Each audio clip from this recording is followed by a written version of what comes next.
si bichaa si daffareetti sitti dhagaa jira. Takkaa shamarran wallaggaa janatti. Takkaa shamarran wallaggaa janatti. Ni sodaadha bas akkanumatti ni sodaachisa. Garuu si amma keessatti si fudhadhee jira namni. Seessa seetteerta. Akka keessaan baane. Alhamdulillah rabbumti baga darajaa kana naa kenne guyyaa adhaan tan. Ay guyyaa tuni guyyaa maaliiti? Yaa rabbi tiyya inuma na jaallatee bar. Inuma na yaadatte abbuma manaa naa kennite yaa rabbi tiyya. Shukuriin kan keetti wallaahi. Ay jaallatiyya. Ankalee fi har'a riskii qaba akkam maal jetta? Kaleessallee du'aayin fudhate balamteerti. Du'aayin teessan kee balamtee jirti sheekanaa Huseen. Sheekanaa Huseen du'aayin teessan kee balamtee jirti. Jala kana jira sheekanaa Huseen. Jala kana jira nu dhageeffataa jira. Odaati jira harmeeti. Sheekanaa Huseen du'aayin haa godhaa jira. Rabbi jaalchisaa kennu jaanii du'aayi si gotu turani. Du'aayin haa godhaa jira wallahi jaartii bareeda. Haadhi isaan tuni gamiin jetti yanaa ta'uu qabu. Namni akkasii du'aayi si godhu tuni miinjee naa ta'uu qabu. Anillee bara argee jira kaleessaati guyyaa jummaa kaleessa jummaadhami du'aayi gisaati gootu argee jira viidiyoo kee tokko. Hedduu das jetti. Wallahi aamin jedhee si bira tare. Galatu. Maashaallah rabbiin edaa kana beekaa irra si fide. Akkasi kaayyane beeti. Kana akkan jaalatu. Nama hunda si jaalata akkam. Wallahi nama hunda si jaalata. Rabbiin tuni amma isin qabeenya birrii tana, qabeenya mana tana, qabeenya makiinaa tana laaltu miti. Ani alhamdulillahi rabbiin tiyya jaalala namaatiin na badhaase sooritti natti tiyya jaalalaatiin addunyaa tana irra jirtu. Wallahi. Ini xinnaa guddaan jaalata. Isuma dhugaa rabbii anaa tana na jaalata wallahi. Anatti heerumtee jennaan anallee Oromoon akkasuma na jaalatte Oromoo na jaalattani anallee akkasuma na jaalatte anaaf si bakka wal fuune jennaan inuma jaalatamnaa iyyuu miidiyaa kanarra akka hawwii fi naasir anallee wal jaalatan sanitti argite jara biran dhayxaami. Isaanii seenaa hedduu na biraa qabu. Kamaarreen seenaa hedduu si biraa qaban hin beekan yeroo si waliin teessanii haasoftan hundaa. Anaaf sillee fakkeenya jiraati amma. Fakkeenya jiraata ana ishee. Duraanuu jaalatti Oromoon ammallee jaalala uumanna wal bira geenne. Akkana dubbiin beeka abbaa manaa argachuun tiktokii irra lakkinu. Ay tiktokii kiyya galanni illee siifillee haa ta'u maal jenna. Otoo tiktokiin kun hin turte naamatiitu wal agarra. Kamaarree tiktokiin kun bareeduma nu ta'e bar. Wallahi maa inni beektu arbas yeroo baay'ee amma osoo tiktokiin kun jiraatu baate namni baay'een waliin baru. Kara messengeraatiin kara feesbuukaatiin yoo ta'e malee amma tiktokii kana rabbiin galanni haa ga'u nama addaan fagaatillee walitti deebisa nama fagoo walirraa jirullee walitti dhiyeessa wallahi waa meeqa waliin roon nama waliin beeknillee wal barsiisa. Hedduu takka dasnaa. Beetii obboleessa koo itti heerumi laa ilaa eessi rakkoon hin turre du'aa hima godhi. Abdiin kutachiif nu namaan. Obboleessi si anuma bar. Kan obboleeyyan baay'ee qaba. Obboleeyyan baay'ee asii qaba nam. Wallahi. Baay'eedha. Ashi bareedaa fi haa ta'u. Sana amma nama biraa wal galchadhu fataa faana jedhi. Rakkoon qabu beekiyye. Amma saanuu sirratti hin barbaadadhu yoomillee. Shamarri wallaggaa masaanuu feetii koyi. Waa tokko si gaafadha jedhee. Wallaggaa ani akka mataatiyyaa masaanuun fedhu. Akka mataatiyyaatti jechuudha. Maaliif jedhu? Ani ammaan tana atiitii na fuuta. Ani tun si heeruma. Si nyaachisa. Si obaasa. Si kabaja. Maatii kee kabaja. Waan ati jettu hunda sii godha. Guyyaa tokko keessaa guyyaa tokko sitti hirrishee hin beeku. Taanaan narra dabartii maa dubartii gara biraa fuuta. Yoo ani dubartii of gantuu ta'e, yoo ani siin kabajuu ta'e, yoo ani yaada keessiif hin eeguu ta'e, yoo ani dubartii safuu hin binne yoo ta'e, yoo ani hiriyaa keetii gaafa ati mana fidattee dhuftu bifti tiyyatu ni gaararraa fakkaatti yoo ta'e, of course narratti fuudhuu dandeessa. Yoo si cicciqa ta'e narra fuudhuu dandeessa. Garuu aniin tuni waa gaarii ishee godhee si gammachisuuf tattaaffii godhataana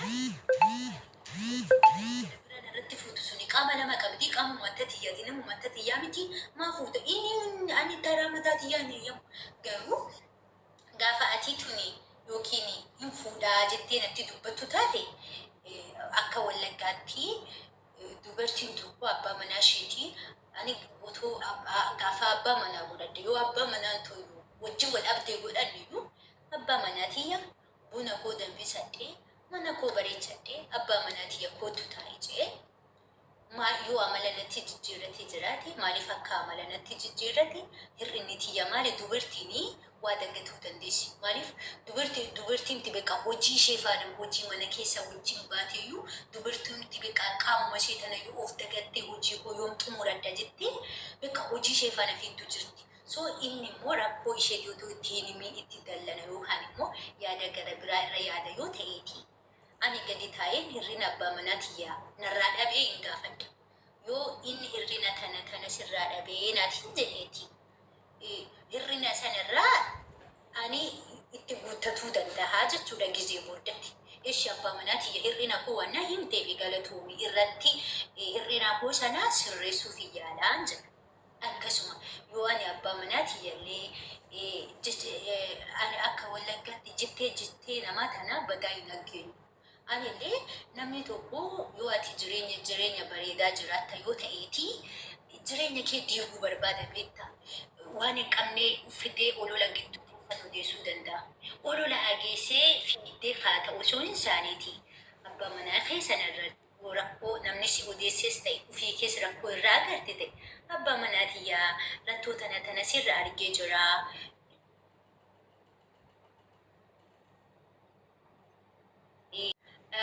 Yoonniti eshi jedhee rakkoo sanarraa naasirratti sirratti yoonni sirratuu dide hiriyoota isaa hima. Yoo hiriyoonni isaa waan balleesse sanarraa itti himanii irraa deebi'uu dide haadhaaf abbaa isaatti hima. Haadhaaf abbaan isaallee mucaa tiyyaa haati manaa ta'e tana si balleesse jechaa jirti. Kanarraa deebi'i jedhanii haatiif abbaan itti himanii yoo waan sanarraa deebi'uu dide gara mana warra kootti deemu. Maaliif ofii kiyya gorsadhee hiriyoota isaa gorsisiisee abbaa isaa haadha isaa gorsisiisee waan deddeefuu na fayyadu waan ta'eef walirraa adda haala kanaatu jira malee ariifatanii mabeeka wanti fiigichaan hin deemanii jechuudha. So kanaaf iyyuuti ani akka mataa tiyyaatti masaanuu hin fedhu. Garuu yoon hir'ina qabaadde abbaan manaa tootii na himuu qaba. Abbaan manaa kiyyallee yoo hir'ina qabaate ani itti himuu qaba malee icciitii walii hossatanii gamana deemuun hin jiru. Amma dubartiin takka maa inni beektaa jaalatteetumaan abbaa manaa isaatitti fuuti.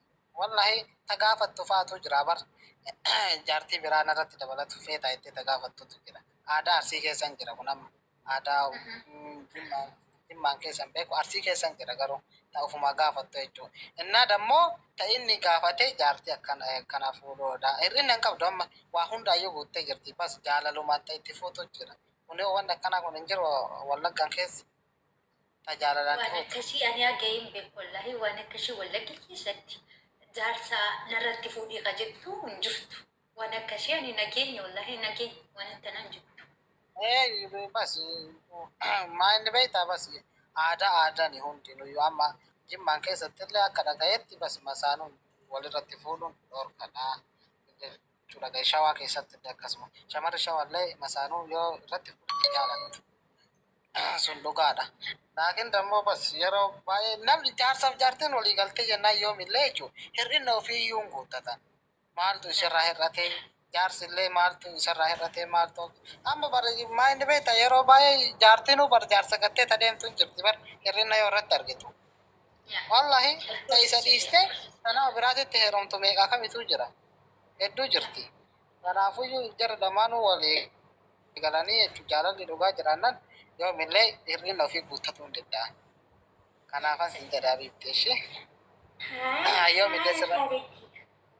yoomillee sirratti hin fuudhu keetiin ala malee gaafa ati basi ga'ee fuudhi naan jette bichaa fuudha ishee eeyyama keetiin.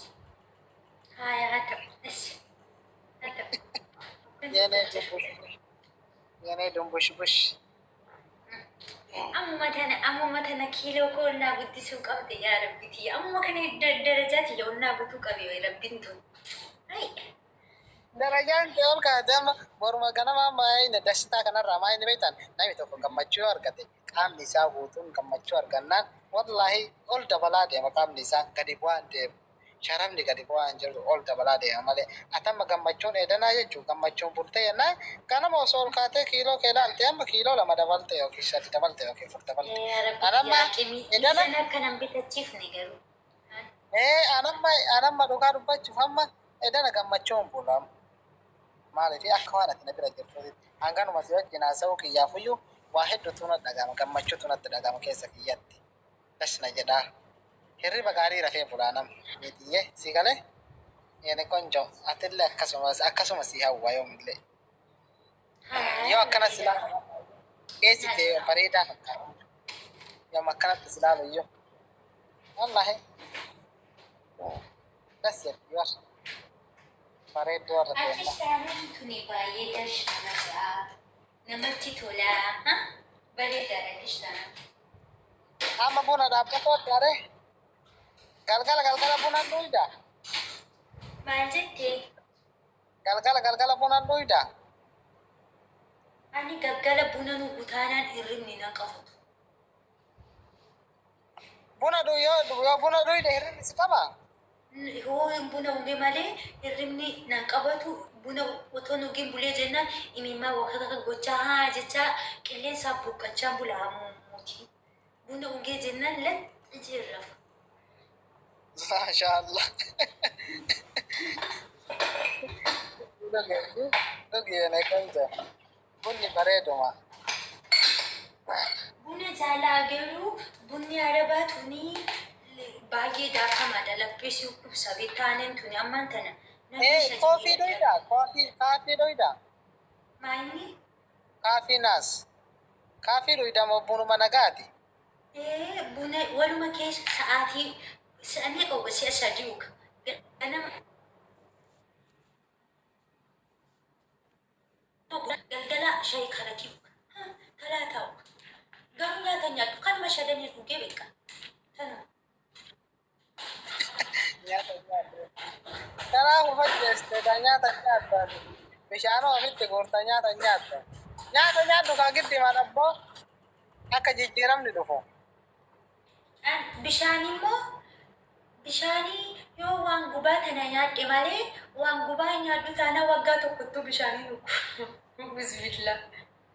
Wallaahi. Wallaahi. guyyatti yeroo meeqa fincaanta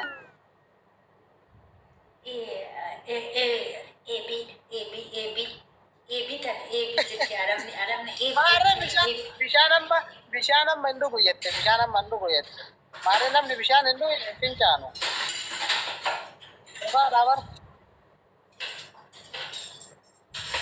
fincaan isaa fuudhee fincaana yoo bishaan hin dhugin wallahi dhugaadha hiikaan korkaasin ka hiikaan korkaasin ka madaamin ganama dhuftee laalti hiikaa keessaa bade dhuftee laaltu ganama amma osooti hiikaa tokko cabsitee gatte ganama dhuftee laaltu Ani duraa badheeyyuu shinii lama sadii cabsaan oola himmatti hin qabdu. Ishiin tana miti. Akka keenya bada akkuma kooti bada. Attuma too malee ani araba nan fakkaatu. Attuma tiyyu. ahaa eda arabaa miti jara sanedha kanaafu yeda maarra jarrillee bara uf beeyti sarraatanyaa turte maa duraan amma jarri bara osoo amma xiqqishuma si hirrinni irratti argame amma jarri gabbaatee dalagattii bar jarri iyyuu akka sarraatanyaatitti yoo qabanii akkasumatti dalagsiisan walla dhugaa si jedha Gaafa birrii abduu tana bareedduu tiyya jettee uftee bukkee gooteessee yenee fuunkee yenee karameella jettee natti sisittee gaafa dammusni kiyya gadi naa buutu sii kenna birrii 50 naa kennime jettee ni bari. Inni akkasii. wallahi arabni akkasiisu na ajjeestu arabni yeroo rakkattu birrii sirraa fudhattu wallahi araba gaariidha wallahi dhugaa sin jedha anamma arabni duraanan bira raatiba birrii raatiba yoo fudhatu wallahi waa hunda naa bitaa waa hedduu naa kenna maali fi kalaas bas raatiba fudhatuun ni osoo balleessi achi booda garuu yeroo rakkatu na gaafata in kennaaf ani yeroo rakkina saasan inni dammoo booda itti fi goree naa kenna na deebisa wallahi galata inuma takka namaa oola arabni akkasii bareedaa warra yaa baay'ee dashnaachu akkamitti beektaa fokkataa yeroo birrii sii kennullee foora booraa sii kennu wallahi akkasii sun fokkataadha yaa ammoo gaafa guyyaa 25 yoo rafaa jiraadhalee jechaan guyyaa 25 dabarsu yoo hojii deemanillee naa daawwalanii damoosa kee bakka akkasii sii kaa'eera fudhadhu jiru. Maashaallah.